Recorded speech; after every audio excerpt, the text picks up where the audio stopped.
So finally, for now, the rumor seems to be paused that Indian government is imposing ban on cryptocurrency or alike virtual digital assets. Well, it is not yet legalized, but अब आपको एक अनचाहा partner मिल गया आपके profits में. Indian government will now charge 30% out of your profits earned from any virtual digital asset. 70% आपका, 30% government का. In this budget 2020-22, Indian government has ruled out that the taxation on income earned from crypto, NFT, any transaction in metaverse, any numbers, any tokens which are generated through a crypto method will be taxed at the rate of 30% under section 115 BBH with effect from 1/4/2022. सो अब जितने भी आप profit करेंगे उसमें ध्यान रखिएगा कि 70% आपका है और 30% देना है. एक और बात, इसमें कोई भी तरह का एक्सपेंस अलाउ नहीं होगा. Only the cost of acquisition will be allowed. कोई भी तरह का एक्सपेंस से क्या मतलब है? छोटा सा एग्जांपल लेते हैं, सिंपल सा. मान लीजिए आपने 1 लाख की क्रिप्टो करेंसी खरीदी and for that crypto currency for that money आपने अपने किसी फ्रेंड से लोन लिया और अब आप उस लोन के लिए उसको इंटरेस्ट पे कर रहे हो. तो इन दैट केस आप जो इंटरेस्ट उसको पे कर रहे हो that will not be allowed, that will not B allowable expense. तो जब आपका प्रॉफिट आएगा आपके पास, आप बोलोगे कि मैंने इसको इंटरेस्ट दिया इस पैसे के ऊपर, then it will not be allowed. The only thing will be कि आपने कितने का खरीदा था, only that amount will be deducted from your profits, sorry from the entire sale consideration, और किसी तरह का कोई एक्सपेंस आपको अलाउ नहीं किया जाएगा. एक और बात इसमें है, किसी भी तरह का लॉस, कोई भी लॉस आप सेट ऑफ नहीं कर सकते, उसको कैरी फॉरवर्ड नहीं कर सकते नेक्स्ट ईयर में, और किसी भी और बिजनेस इनकम को, किसी भी और प्रॉफिट को क्रिप्टो या डिजिटल एसेट के किसी भी लॉस से एडजस्ट नहीं कर सकते.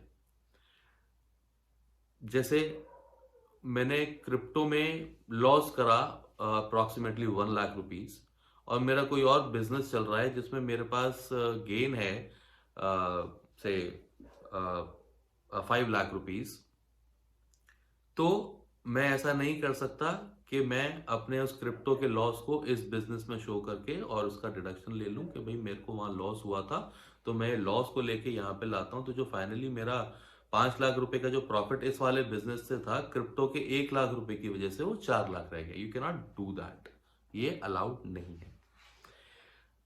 इसके अलावा एक और बात कि कैरी फॉरवर्ड भी नहीं कर सकते आप इस लॉस को. आप सोचे कि मैं क्रिप्टो के लॉस को क्रिप्टो के लॉस से ही डील कर लूंगा नेक्स्ट ईयर में, that is also not possible and not allowed.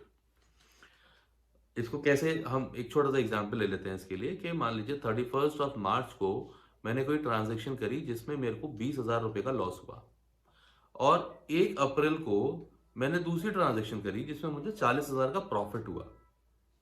अब इन दिस केस मैं ऐसा नहीं बोल सकता कि भाई वो जो फाइनेंशियल ईयर खत्म हो गया उसके अंदर जो मेरा 20,000 रुपए का लॉस हुआ था, वो 20,000 रुपए का लॉस मैं इससे सेट ऑफ करता हूं तो फाइनली मेरा इस साल के अंदर 20,000 रुपए का प्रॉफिट रह जाएगा. You can not do that, this is not allowed. Virtual digital assets के एनी ट्रांजेक्शन्स को मॉनिटर करने के लिए इंडियन गवर्नमेंट ने एक मैकेनिज्म और इंट्रोड्यूस किया है अंडर सेक्शन 194S, जिसमें उन्होंने कहा है कि every person who is making payment for the transfer of such virtual digital assets shall be under an obligation to deduct tax on the payment being made at the time of credit of such consideration or at the time of such consideration whichever is earlier, and the tax is to be deducted at the rate of 1% of the sale consideration. Please mind it, sale consideration, ना कि आपके profit, because जो आदमी खरीद रहा है उसको नहीं पता आपका क्या प्रॉफिट है. तो he'll deduct on the entire sale consideration. अगर उसने आपको 1 लाख रुपया दिया उस प्रॉपर्टी को खरीदने के लिए, तो वो पूरे 1 लाख रुपए के ऊपर 1% काटेगा एंड he'll pay you 99,000 और 1,000 आपके TDS में रिफ्लेक्ट करेगा। ऐसा नहीं है कि आप उसको बोलो कि भाई मेरे को तो प्रॉफिट केवल 20,000 रुपए का हुआ है और उस 20,000 पे 1% कटना चाहिए, ऐसा नहीं है। TDS पूरे पे कटेगा, बट प्रॉफिट सिर्फ आपके जो आपकी इनकम हुई उस पे लगेगा, ना कि पूरे सेल कंसिडरेशन पे। और ये TDS जो काटेगा वो बायर काटेगा और उसको किसी तरह का टैन नंबर लेने की जरूरत नहीं है। It will be done through a different mechanism. जो यूजली लोग अगर प्रॉपर्टी में ट्रांजेक्शन्स करते हैं तो वहाँ पे भी एक रूल है कि अगर आप 50 लाख से ऊपर की कोई प्रॉपर्टी खरीद रहे हैं तो उसके लिए आपको TDS काटना होगा। तो that is done under a different section and a different form. तो वो अभी नहीं आया है, बट होपफुली जल्दी आ जाएगा। TDS के इसी सेक्शन में 194S में एक थ्रेशोल्ड लिमिट दी गई है कि आप अगर 50,000 की ट्रांजैक्शन कर रहे हैं तो आपको TDS काटने की जरूरत नहीं है, but that is only in the case of specified persons.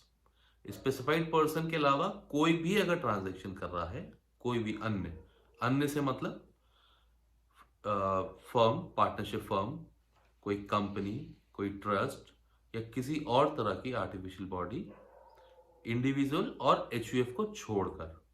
Okay, specified persons की डेफिनेशन में इंडिविजुअल और HUF है, उनको TDS काटना है on the transaction exceeding 10,000 rupees. अगर 10,000 से ऊपर की ट्रांजेक्शन कर रहे हैं तो आपको TDS उस पर काटना पड़ेगा to the person those who are not specified persons. अब स्पेसिफाइड पर्संस कौन है?